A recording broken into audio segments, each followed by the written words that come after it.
Good morning, boys and girls. Welcome back. Today is a special day. It's called Earth Day.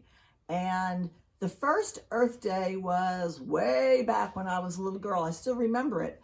And it was a time when people started becoming really aware of taking care of the earth. Because before that, believe it or not, when I was little, we didn't recycle. You guys know all the time, like now you recycle your plastic and you put paper here. We didn't even have that when I was little. So this Earth Day started the movement, made people aware that we have to take care of the planet. And we learn to recycle. Recycle means to use something over again. So when we're done with milk or a can or a plastic bottle, we put it in the recycling and it goes to a factory and they melt it down and clean it up and make other things out of it. Like they can even from a plastic milk bottle make special threads, and they make our ski jackets, our winter coats out of it a lot of times. So recycling is really important. And one of the projects that I thought you could do today with your family is recycling some of the old crayons you might have in your house. So if you go around your house and look for crayons that are broken, take them all, put them in a pile, pull off the paper, and have mom or dad or a babysitter help you and put them, all the broken pieces, break them up even more, and put them into a muffin tin or like what you make cupcakes in. And then have a grown-up put those in the oven for you until they all melt down. And once they cool, you can pop them out and you're gonna have really cool crayons that have all colors in it. And you've recycled instead of taking the old pieces of crayon that maybe were hard to color with because they were broken. Now you have something new and really cool out of it. So recycling is a really cool, fun thing. Also, about Earth Day, we learn not just to recycle, but to keep the earth clean. So we're going to talk about, get out our Scholastic Reader. It says on the front, this one with the little squirrel, save the critters from the litter. So if you have that handy, you can work along with me or you can watch and then you can do this later on with your family. So look at that poor squirrel and look at him sitting in the garbage. That doesn't look like a nice place for a squirrel, does it? So the earth is our home. It's also the home to animals. How can we help keep our home clean? Let's look on the inside. And it says, let me get this straight for you. It says, litter is trash that is left on the ground. It belongs in a trash can. Save the critters from the litter. Cross out the litter in each picture. So let's look at this first picture in the red box with the number 1. That's right. It says, the park is my home. There's a space to run. Please don't litter. Don't ruin the fun. Save the critter from the litter. We have to put a circle around it. I think that newspaper does not belong there. I'm going to put a circle around it. That belongs in the trash, not where the poor animals have to deal with it. Let's look at the orange box with the number 2. This looks like the pond that's right outside my house here. It says, the pond is my home. It's where I play. Do you see the litter in my pond today? Who's talking to us? First of all, it's a little duck. Do you see litter in the beautiful pond? I do too. Oh, that's so sad. Let's put a circle around it. You guys would never throw garbage out like that on the ground, would you? I know you wouldn't. You're too smart and too sweet. Let's look at the blue box with the number 3. Look, who lives there? A sea turtle. The ocean is my home. I swim in the sea. Litter in the water is bad for me. Save the critter from the litter. Where is the litter? It's this bag. I've read that those bags are very, very bad for sea turtles and other animals because when they're floating in the water, they look like, to the animals, like an octopus. And that's their food. They like to eat octopus. But that's not an octopus. That's a plastic bag. And they try to eat them and it hurts their insides. So we don't want to use those awful bags and let them blow away. We have to make sure they can be recycled too. They have to go in the recycling. Let's look at the green box with the number 4. Who lives there? The little deer. The forest is my home. It's nice and green. Don't litter here. Keep my home clean. Save the critter from the litter. I see it. Looks like more, maybe a plastic milk jug or something here. I'm going to put a circle around that. So we cleaned up the park and the pond and the ocean and the forest for those creatures. Now let's look at the activity on the back. It says, in April, we celebrate Earth Day. We remember to keep the earth clean. Find and circle each letter in Earth Day. Let's look at the letters. E, A, R, T, H, D, A, Y. Earth Day. So we have to find the letters. Let's see if we can find the first one. E. I see it. Here it is. E. Now we have to find the A. Can you find the A? It's red. I see a couple. Let's see. I see this one. Oh, I think we should do the blue one, though. That's what they're telling us to do. Do the blue A. Let's find the next one, R. It's an orange or red R. Let's see. I see an orange one here. That must be it. What's next? T. T. Here it is. And then a purple H. Day. D, D. Blue D. What's this one? First letter of the alphabet? A. Red A. Here it is. And Y, a yellow Y. Oh, here it is down here. We found all the letters in Earth Day. So you can do that with your families. And remember to keep everything clean. I know we really can't get out to the parks and walk around too much right now, but if you're walking in the street and you see some trash, maybe today you can bring a bag with you and some gloves and pick up some trash, or make sure that you recycle. When you see your family was done with something, make sure it goes in the right recycling container. It's really important. It's up to you to keep the earth really clean. And try making those crayons. Tell me how they come out. Take a picture, text it to me, and then maybe draw something with it. It's really a fun thing to do. Now, I do have a story for you that I think we've read before. We read it when we talked about Dr. Seuss, and we actually made some of these. We made the Lorax, and actually hanging in our classroom still is our Thing 1 and Thing 2 and our Cat in the Hat. So those are more Dr. Seuss books. But this one is special because he talks about a beautiful place that someone did not take care of and made it very sick. And so let's read the story about the Lorax.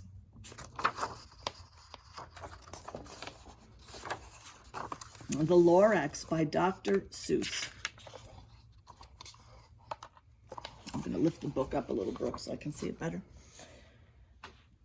At the far end of town where the grickle grass grows and the wind smells slow and sour when it blows, and no birds ever sing except old crows, is the street of the lifted Lorax. And that does not look like a nice place to live. And deep in the grickle grass, some people say, if you look deep enough, you can still see today where the Lorax once stood, just as long as it could before somebody lifted the Lorax away. That's the spot. What was the Lorax, and why was it here? And why was it lifted and taken somewhere from the far end of town where the grickle grass grows? The old Onceler still lives here. Ask him. He knows. You won't see the Onceler. Don't knock at his door. He stays in his lurkum on top of his store. He lurks in his lurkum, cold under the roof, where he makes his own clothes out of muffered moof. And on special dank midnights in August, he peeks out of the shutters, and sometimes he speaks. And he tells how the Lorax was lifted away. He'll tell you, perhaps, if you're willing to pay.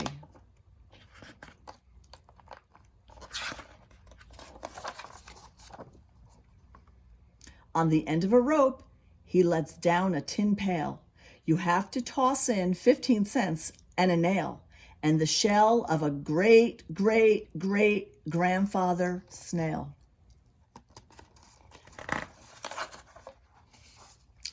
Then he pulls up the pail, makes a most careful count to see if you've paid him the proper amount. Then he hides what you've paid him away in his snuvy, his secret strange hole in his gloverous glovey. Then he grunts, I will call you by whisper-ma-phone, for the secrets I tell you are for your ears alone.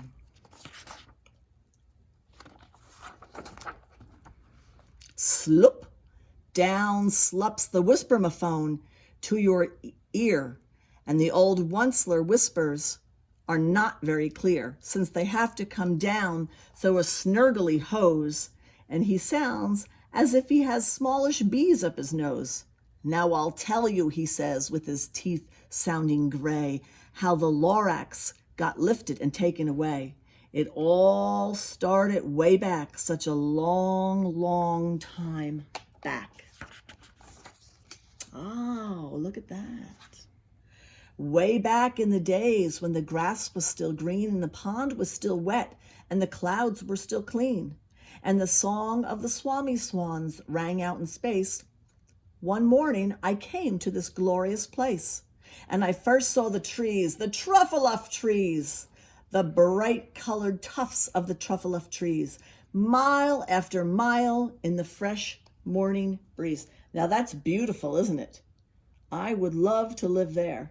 And here he comes, that Onceler in his wagon. And under the trees I saw brown barbaloots frisking about in their barbaloot suits as they played in the shade and ate truffle fruits. From the ripulous pond came a comfortable sound of humming fish humming while splashing around. So here's the barbaloots and the humming fish. Boy, the whole thing looks so beautiful and everyone looks happy and it's clean and colorful. But those trees, those truffle-uff trees, all my life I'd been searching for trees such as these. The touch of their tufts was much softer than silk, and they had the sweet smell of fresh, buttery milk. I felt a great leaping of joy in my heart. I knew just what I'd do, and I unloaded my cart. Uh-oh. In no time at all, I had built a small shop. Then I chopped down a truffle-uff tree with one chop. And with great skillful skill and with great speedy speed, I took the soft tuff and I knit it a thneed. A thneed. The instant I'd finished, I heard a gazump. I looked and I saw something pop out of the stump of the tree I'd chopped down. It was sort of a man. Describe him? That's hard. I don't know if I can. He was shortish and oldish and brownish and mossy, and he spoke with a voice that was sharpish and bossy. Who is that, do you think? That's the Lorax. Mister, he said with a sawdusty sneeze, I am the Lorax. I speak for the trees. I speak for the trees have no tongues. And I'm asking you, sir, at the top of my lungs. He was very upset as he shouted and puffed. What is this thing that you've made out of my truffle-uff truff? That's his thneed. Look, Lorax, I said. There's no cause for alarm. I just chopped one tree. I'm doing no harm. I'm being quite useful. This thing is a thneed. A thneed is a fine something that all people need. It's a shirt, it's a sock, it's a glove, it's a hat. But it has other uses. Yes, far beyond that. You can use it for carpets, for pillows, for sheets, or curtains, or covers for bicycle seats. The Lorax said, Sir, you are crazy with greed. There is no one on earth who would buy that fool thneed. But the very next minute, I proved he was wrong. For just at that minute, a chap came along, and he thought that thneed that I had knit was great, and he happily bought it for $3.98. I laughed at the Lorax. You poor stupid guy. You can never tell what some people will buy. Look at the poor barbaloots. They're going, what? What's going on? They look kind of scared. I repeat, cried the Lorax, I speak for the trees. I'm busy, I told him. Shut up, if you please. Now, that's not something we would say to our friends, but it's in the book. I rushed across the room, and in no time at all, I built a radio phone, and I put in a quick call. I called all of my brothers and uncles and aunts, and I said, listen here, here's a wonderful chance for the whole Onceler family to get mighty rich. Get over here fast. Take the road to North Niche. Turn left at Weehawken, sharp right at South Stitch. And in no time at all, in the factory I built, the whole Onceler family was working full tilt. We were all knitting thneeds, just as busy as bees, to the sound of the chopping of truffle trees. Oh no, look at all the trees being chopped down. Here's the Onceler. I mean, the Lorax looking, he looks sad. More trees being chopped down. Oh no. I don't think this is going to turn out good. Then, baby, oh, how my business did grow. Now, chopping one tree at a time was too slow. So I quickly invented my super axe hacker, which whacked off 4 truffle trees at one smacker. We were making thneeds 4 times as fast as before, and the Lorax, he didn't show up anymore. That doesn't look good. But the next week, he knocked on my new office door, and he snapped, I am the Lorax who speaks for the trees, which you seem to be chopping as fast as you please.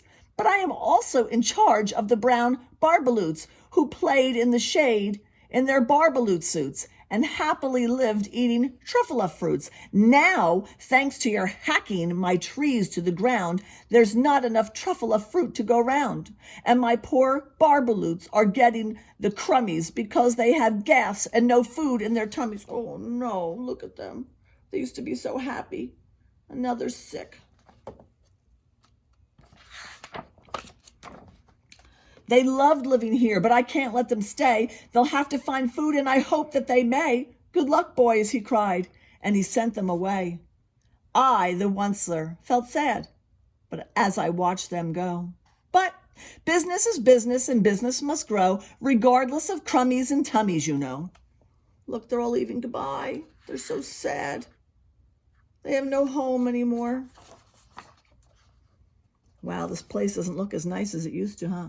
I meant no harm, I truly did not, but I had to grow bigger, and so bigger I got. I biggered my factory, I biggered my roads, I biggered my wagon, I biggered the loads of the needs that I shipped out. I was shipping them forth to the south, to the east, to the west, to the north. I went right on biggering, selling more needs, and I biggered my money, which everyone needs. Then again, he came back. I was fixing some pipes when that old nuisance Lorax came back with more gripes. I am the Lorax, he coughed, and he whiffed. He sneezed, and he snuffed, and he snarled, and he sniffed. Onceler, he cried with a cruffulous croak. Onceler, you're making such smoglerous smoke. My poor swami swans, why, they can't sing a note. No one can sing who has smog in his throat. Remember they were singing beautifully? They can't sing anymore because they're choking on the smoke. And so, said the Lorax, please pardon my cough. They cannot live here, so I'm sending them off. Where will they go? I don't hopefully know. They may have to fly for a month or a year to escape from the smog that you've smogged up around here. What's more, snapped the Lorax, his dander was up, let me say a few words about Gluppity-Glup. Your machinery chugs on day and night without stop, making Gluppity-Glup, also Schloppity-Schlop. And what do you do with this leftover glue? I'll show you, you dirty old Onceler man, you. Where's he putting it? Where do you think? Look at that, right into the water. You're glumping up the pond where the humming fish hummed. No more can they hum, for their gills are all gummed. So I'm sending them off. Oh, their future is dreary. They'll walk on their fins and get woefully weary in search of some water that isn't so smeary. Look, his factory is making everyone sick. And then I got mad. I got terribly mad, and I yelled at the Lorax, "Now listen here, Dad. All you do is yap, yap, and say, bad, bad, bad, bad, bad. Well, I have my rights, sir, and I'm telling you, I intend on doing just what I do. And for your information, you Lorax, I'm figuring, I'm biggerin' and biggerin' and biggerin', turning more truffle-off trees into thneeds, which everyone needs." And at that very moment, we heard a loud whack. From outside in the fields came a sickening smack of an axe on a tree. Then we heard the tree fall. It was the very last truffle-off tree of them all. They're all gone. He chopped them all down. Oh no. No more trees, no more thneeds, no more work to be done. So in no time, my uncles and aunts, everyone, all waved me goodbye, and they jumped into my cars and drove away under the smoke-smuggered stars. Now all that was left neath the bad-smelling sky was my big empty factory, the Lorax and I. Wow. The Lorax said nothing, just gave me a glance, just gave me a very sad backwards glance. And he lifted himself up by the seat of his pants, and I'll never forget the grim look on his face when he hoisted himself and took leave of this place through a hole in the smog without leaving a trace. And all that the Lorax left in this mess was a small pile of rocks with one word, unless, right here. Whatever that means, well, I just couldn't guess. That was long, long ago. But each day since then, I have sat here and worried away. Through the years, while my buildings have fallen apart, I've wondered about it with all of my heart. But now, said the Onceler, now that you're here, the words of the Lorax seem perfectly clear. Unless someone like you cares a whole awful lot, nothing is going to get better, it's not. So catch, calls the Onceler, and he lets something fall. It's a truffle-off seed. It's the last one of all. You're in charge of the last of the truffle-off seeds, and truffle-off trees are what everyone needs. Plant a new truffle-off, treat it with care, give it clean water, feed it fresh air, grow a forest, protect it from axes that hack.